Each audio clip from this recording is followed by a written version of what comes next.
and take another email. Let's see where this one's from. We want your country up here.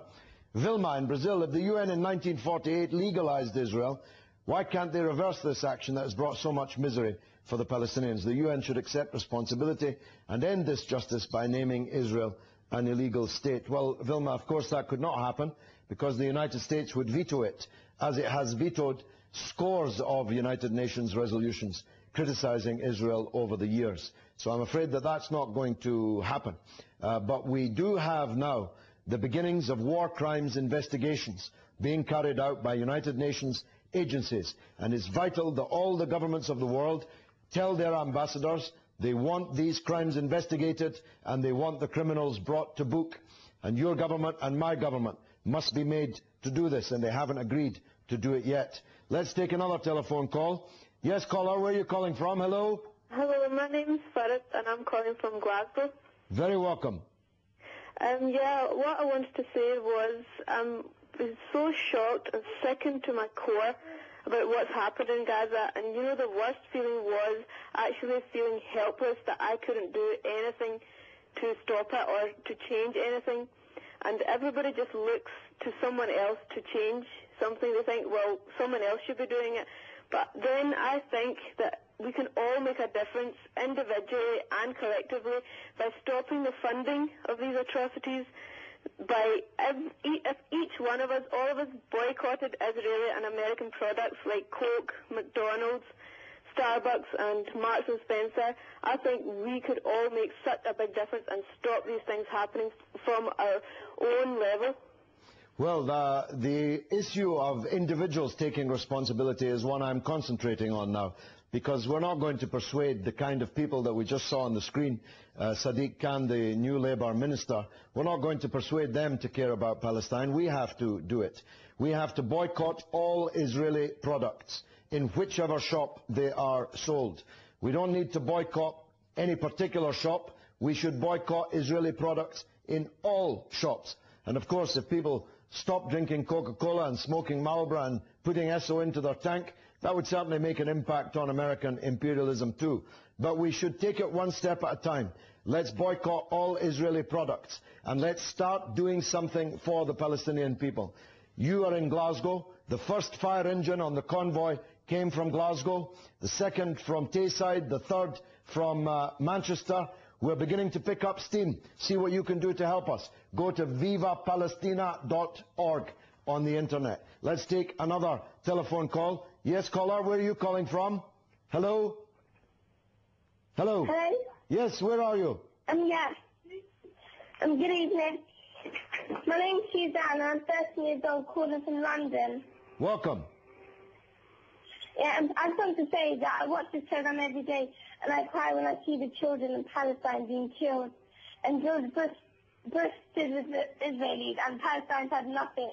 But my friends were there, and someday I hope that a president will be elected like the United States of America that will have a conscience. Thank you. Bye. Thank you, and good for you. You sound like a young caller, and one of the characteristics of the mass demonstrations which the lady from New Zealand was talking about was the youth of the age of the young people on the demonstrations was younger than I can ever remember in a long political life. And lots of women and girls out also on these demonstrations, and that's a truly wonderful thing. George Bush and Gordon Brown made possible what happened in Gaza, and we have to change our politicians' approach to this, and they've got to know that the people in Britain care, and when the election comes and they go into the voting booths, that the record of people on Palestine will be one of the issues which determines their vote. Thank you for that call. Let's go back to the comment wall and take an email. Let's see where this one's from. Khalid in the UK, given that Israel has deliberately ignored a UN resolution demanding an immediate ceasefire, it also continues to use illegal weapons to attack citizens and various UN buildings, all in full and open view of the international community. Do you think it is now time for the countries of the world to expel their Israeli ambassadors? Yes, I do. It's long past time. In fact, the only two countries to do so were Hugo Chavez in Venezuela and Evo Morales in Bolivia. And we should salute and hail these actions that were taken from so far away.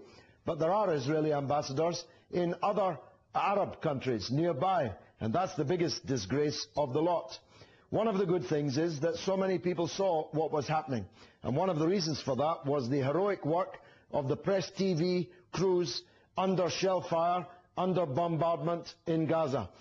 Press TV has become a real feature of this conflict. People have been turning to it in droves to learn the truth, and it's done a magnificent job, and I'm proud to be associated with it because of that. Thank you very much indeed for that. Let's take another telephone call. Yes, caller, where are you calling from? Hello? Hello, Mr. Galloway. Yes, sir, where are you? I'm ringing you from Belfast. I've been ringing you before. You're welcome. And I enjoy your show and your comments and everything about your show. Thanks.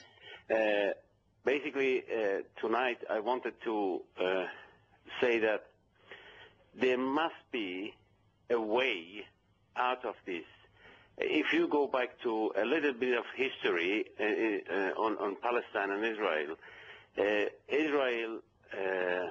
murderous regime of Israel has every number of years got up and invaded the poor Palestinians, killed a large number of them, and then got away just like this time so lightly, and no one, none of the certain Western societies, Western governments are saying anything, and these guys or these people at the top of that murderous regime are getting away, and this time also they're getting away.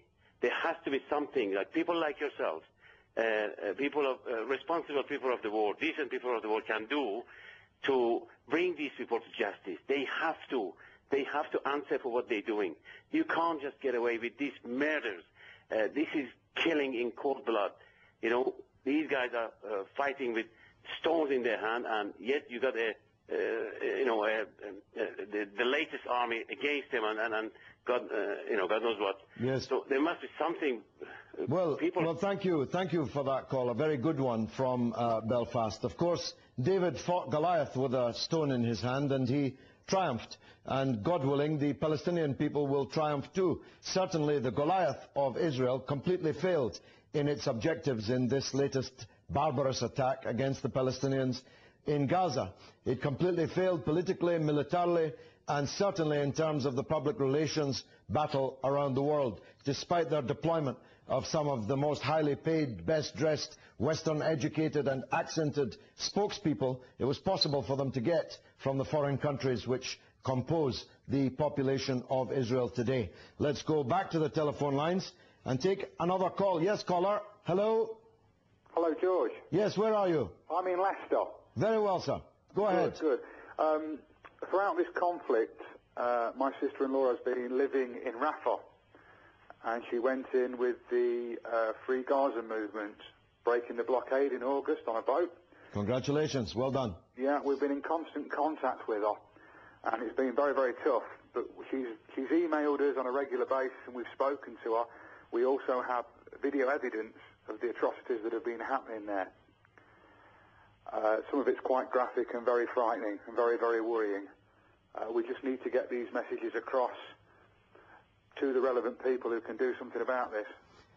Well, I don't know if you saw Jon Snow's interview with Mark Regev, the despicable spokesman of Israel, on Channel 4 News tonight. It really was something worth watching. You can go online and watch it. The dispatches this evening at 11:05 London time on Channel 4 is Jon Snow reporting that which was largely unseen, at least by Western viewers who didn't tune in to Press TV over the last 3 weeks. It's pretty devastating stuff. God bless your sister, and God protect her, and she's done a heroic thing by going there and by staying there and bearing witness to the big crime that we saw committed. Thank you very much for your call. Let's go back to the comment wall.